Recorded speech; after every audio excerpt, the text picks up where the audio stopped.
Уважаеми колеги, първо искам да се обърна към вас да благодаря, че позволихте тази зала, защото, както е казано в свещената книга, без началника нищо не може да се направи. Така че благодаря за това, че позволихте всички, които ще ползват, да има успехи и да има късмет.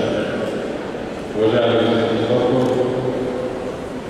ви казвам приятно, не само в бизнеса, но и в тази сфера показва, че имаш сърце, имаш душа, като панагюрец и заедно с смета направите нещо добро за града.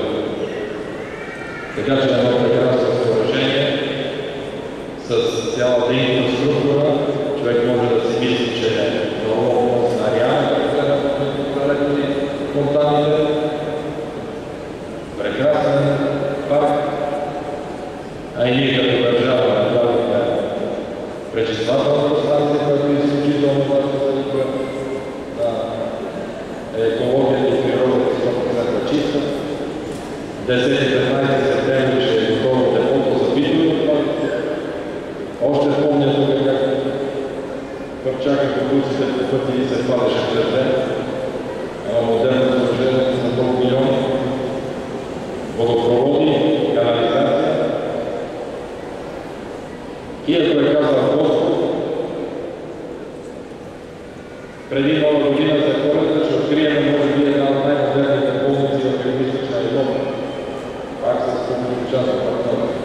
Така че всички тези хора да могат да спортуват, да могат да тренират, да има къде да работят, да има и къде да се лекуват.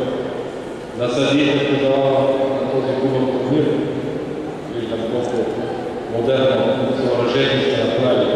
Тенис, нас и всичко като функционална зала. Аз винаги си говоря на моя съвет в България, като питам харесва ли, казва, че е добре. Канали на 30 август, след няколко дена в Пловдив, откриваме за 8000 души спортна зала, които искате близко да видите. И така, както сме обещали, всеки ден хората да виждат това, което правят. Сигурно има някъде да се сгрешили, но видимите неща могат да покажат. Желая ви да сте живи и здрави, беше приятно за нас да ни поканите на тази церемония и ви пожелавам успех.